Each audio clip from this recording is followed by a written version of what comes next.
जो लोग मेरी वीडियोस रेगुलर देखते हैं उन्हें पता है कि मैं काफ़ी टाइम हो गया है, एटलीस्ट जो मुझे जितना याद पड़ता है 6-8 महीने तो हो गए हैं कि मैं आपको कह रहा था कि ये जो नसीम शाह है ना भाईजान, इसकी टैंकी जो है वो आहिस्ता आहिस्ता खाली होती जा रही है। वो आपको ना नज़र आ रहा होता है कि देयर इज़ समथिंग रॉन्ग। यहाँ तो इसके फिटनेस के मसाइल हैं, पीछे तो इसका वेट भी अच्छा खासा था।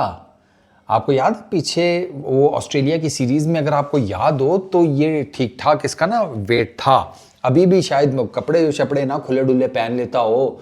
वो आजकल वैसे भी आ रहे हैं ना वो मर्दों और ख़वातीन के, वो कौन से होते हैं यार आजकल बड़ा जिनका फैशन है ओवरसाइज्ड, वो उस टाइप की कोई शर्टें वर्टें सिलवा ली हो भाई ने तो फिर मैं कुछ कह नहीं सकता। लेकिन इसके फिटनेस, इसके वेट के कुछ ना कुछ मसाइल हैं, क्योंकि आप इसकी पीएसएल में बॉलिंग देखें ना आपको पता चल जाएगा। नसीम शाह ने टोटल इस पीएसएल में 10 इनिंग्स में इस बंदे ने बॉलिंग की है सर। टोटल नंबर ऑफ इसकी बॉल्स हैं 234, 234। टोटल नंबर ऑफ ओवर्स हैं 39। 363 इस बंदे ने रन्स जो हैं वो कंसीड किए हैं, 363। ठीक है, विकेट्स इसकी 9 है, 2 for 29 इसका बेस्ट है। 40.33 की इसकी बॉलिंग एवरेज है, 40.33 की। ठीक है, इकोनॉमी इसकी 9.3 की और 26 इसका स्ट्राइक रेट है। स्ट्राइक रेट इसका सबसे हाईएस्ट है। इसकी जो बॉलिंग एवरेज है वो जितने भी बॉलर्स हैं उनमें सबसे हाईएस्ट है, सबसे हाईएस्ट। इसके बाद जो दूसरे नंबर पर हाईएस्ट बॉलिंग फिगर है ना, मतलब रीजनेबल जो प्रॉपर बॉलर्स हैं उनमें, वो उबैद की है 26.75 की, फिर हारिस की है 26.40 की। इतना मेजर डिफरेंस है। 40.33 की बॉलिंग एवरेज, यानी कि इस बंदे ने हर 40 रन्स देने के बाद एक विकेट ली है, हर 40 रन्स देने के बाद। आप अंदाज़ा करें।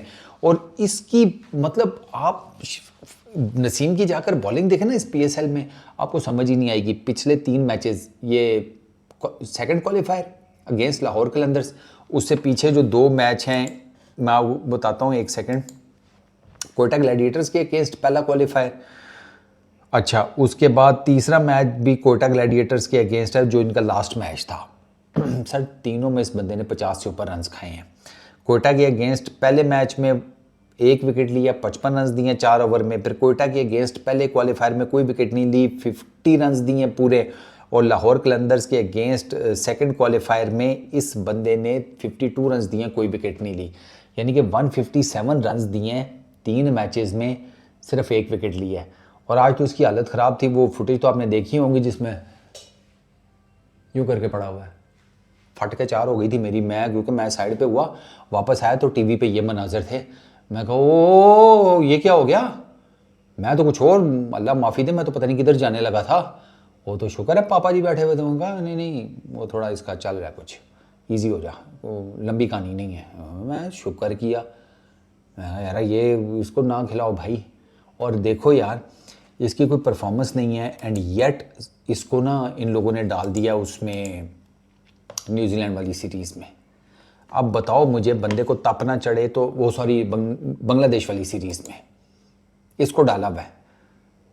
ये सलमान भाई ने जो आज बॉलिंग किया, ये देखिए, और शर्म खाओ, उसकी बॉलिंग चेक करो यार। वो बंदा क्यों नहीं है, इसी एज ग्रुप का ही है वो, 30-31 साल उनकी एज है if I am not wrong. और डालो उस बंदे को, T20 क्रिकेट तो खेल लेगा। आज उसने जो इसको RVD को बॉल किया वो देखा आप लोगों ने, इतना आउटस्टैंडिंग आउट स्विंगर था ना वो, फ्रॉम वो जो कहते हैं ना टिपिकल बेंच मार्क किस्म का out swinger from a left arm fast bowler. पढ़ के जनाब RVD के मुंह के आगे से बॉल परे हुआ है। एज ना मारता तो और क्या मारता, मत्था मारता अपना दीवार में। न्यूजीलैंड के अगेंस्ट 2 इनिंग्स में 3 विकेटें हैं, 6 की इकोनॉमी के साथ। वो जो 2 ODIs खेला था नसीम, ठीक है, उसमें कोई परफॉर्मेंस नहीं। एक मैच में 60 रन पड़े हैं, एक में 54। नेशनल T20 का फुस परफॉर्मेंस, ठीक, 1 इनिंग कोई विकेट नहीं, कुट अलहदा खाई। चैंपियंस ट्रॉफी में 2 इनिंग्स 2 विकेटें, वहाँ पर 5.5 की इकोनॉमी, 54 का स्ट्राइक रेट। एक मैच में कुट पड़ी है 63 रन, दूसरे में इंडिया वाले में वो 37 रन, ठीक है, उसमें तो पूरा स्पेल भी नहीं हुआ था। न्यूजीलैंड और साउथ अफ्रीका का जो सीरीज़ थी, उसमें 3 इनिंग्स में सिर्फ 3 विकेटें, 6.46 की इकोनॉमी, 56 का स्ट्राइक रेट। एक मैच में 70 खाया, एक में 68 खाया। ये बॉलिंग हो रही है, ये मैं आपको बता रहा हूं ना, मैं लगा हूं भाईजान 6-8 महीने से कि इससे नहीं हो पा रहा, और हम इसको तीनों फॉर्मेट खिलाते हैं, टेस्ट क्रिकेट भी, ओडीआई क्रिकेट भी, T20 क्रिकेट भी। यार इसकी हालत है तीनों फॉर्मेट खेलने वाली। अब वो बिल्कुल जिसे कहते हैं ना फुसा हुआ पड़ा है। खुदा का नाम है, इसको रेस्ट दो यार, इसकी क्या हालत खराब हुई है। यहाँ तो तुम लोगों ने अगर इसको स्केपगोट बनाना है तो फिर एक अलग चीज़ है, बलि का बकरा जिसको कहते हैं, बलि का बकरा इसको बनाकर अगर किसी और को बचाना है तो वो एक अलग चीज़ है, बचेगा कोई नहीं। सबकी परफॉर्मेंस के ऊपर नज़र होती है, सबके ऊपर माइक्रोस्कोपिक लेंस डाला होता है हमने। हारिस रऊफ को भी ना अब जिसे कहते हैं ना अपने कच्चे वच्चे चढ़ा लेने चाहिए, उसकी भी कोई बहुत आउटस्टैंडिंग परफॉर्मेंसेज नहीं है इन रीसेंट टाइम्स। मैं तो इंटरनेशनल क्रिकेट के हिसाब से देखता हूँ, पीएसएल में तो चलो ठीक है, जो है सो है। इंटरनेशनल क्रिकेट में क्या है, वो तो पीएसएल में मेरा ख्याल है 14 विकेटें तो शादाब खान की भी हैं। वो जब इंटरनेशनल क्रिकेट में जाएगा, बड़ी टीमों के टाच चढ़ेगा, या आप देखना ना एशिया कप में, वर्ल्ड T20 में, फिर पता लग जाएगा। वो इस्लामाबाद यूनाइटेड में नंबर 4, खैर उसको छोड़ो, उसके ऊपर अलग से वीडियो कर लेंगे। नसीम शाह की ना बिल्कुल कोई परफॉर्मेंस नहीं है यार, ऑनेस्टली स्पीकिंग। वो मार खा रहा है, वो थका हुआ है, लथार्जिक है, पता नहीं क्या प्रॉब्लम है उसको। वो बिल्कुल उसका ना उस खोते वाला हिसाब है कि जो एट दी एंड, खोता नहीं चलो ऊँट कर लो, जो at the end of the day ना, वो जिसे कहते हैं टो मिट्टी, वो एंड पे आके बैठ जाता है कि बढ़ जाओ खड्डे में, मैं नहीं करता कुछ, जो मर्जी करना कर लो। अब ऊँट को कौन उठाए, खोता थोड़ी है। नीचे से एक बंदे ने टांगों वाली साइड से कलावा मारा, एक ने आगे से कलावा मारा, चुक के डाल दिया रेड़े में। नसीम, या तो इसकी फिटनेस का कोई प्रॉब्लम है नसीम शाह की, मैं आपको अभी बता रहा हूँ, या इसकी कोई वेट का प्रॉब्लम है, वेट बढ़ गया इसका। पहले तो साफ नज़र आ रहा था मुझे। तो मैं आपको बताऊं, ये नसीम शाह हो गया और एक दो और क्रिकेटर्स हैं, उनके बारे में मैंने तो कहीं सुना था कि वो ना बॉडी शेपर पहन के खेलते हैं। अब बॉडी शेपर क्या होता है वो देख लेना, सुनी सुनाई बात है भाई, हो सकता है गलत भी हो, मैं ये नहीं कह रहा कि सच्ची हो सकती है, लेकिन एक उड़ती उड़ती खबर आई थी मेरे पास कहीं से। तो अगर ये वाले हालात हैं तो फिर भाईजान बॉडी शेपर पहनने से परफॉर्मेंस तो नहीं आती। परफॉर्मेंस तो अपने आप को फिट रखने से आती है, परफॉर्मेंस तो जिसे कहते हैं प्रॉपर बॉलिंग कराने से आती है, प्रॉपर पेस जनरेट करने से आती है। T20 क्रिकेट में तो आजकल वैसे ही कुलाड़ा सिस्टम है भाई, कौन सी दुनिया में बैठा हुआ है यार, खुदा का खौफ कर। मैं आपको बताऊं, इससे बेहतर तो इसके भाई उबैद को डाल लेना चाहिए था बांग्लादेश वाली सीरीज़ में, सीरियसली स्पीकिंग। उस लड़के ने फिर कुछ मैचेस में बहुत आउटस्टैंडिंग बॉलिंग की है। नसीम का तो बिल्कुल बेड़ा गर्क है, बिल्कुल बेड़ा गर्क। और वो जो लास्ट 3 मैचेस हैं इस टूर्नामेंट के नसीम शाह के लिए, उसमें एविडेंट है यार, आप खुद सोचो 150+ रन आपने खाए हैं 3 मैचेस में, और आपने सिर्फ 1 विकेट ली है।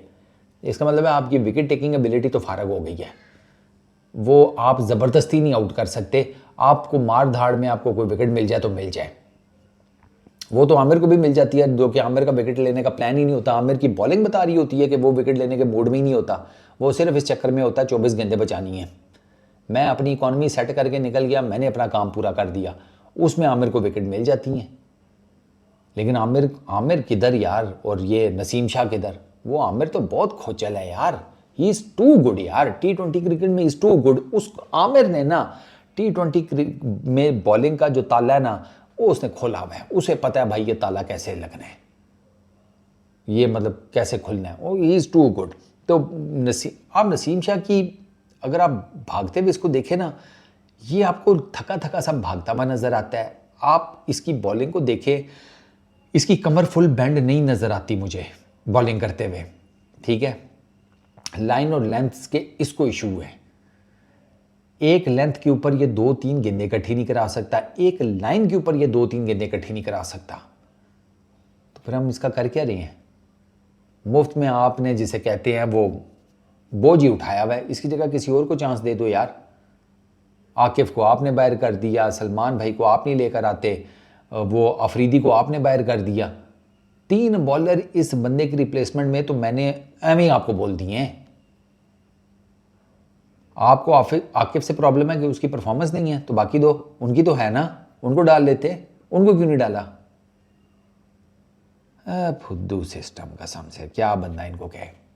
अब वो माइक हैसन पर डाला हुआ है कि नसीम शाह को बांग्लादेश की सीरीज़ में उसने बेसिकली इन किया है। अगर उसने इन किया है फिर माइक हैसन से भी कुछ ज़्यादा उम्मीदें ना रखो कि वो कोई काया पलट देगा हमारी क्रिकेट की। इस वीडियो में इतनी, अपना बहुत ख्याल रखना। नेक्स्ट वीडियो में मुलाकात होगी। Peace out.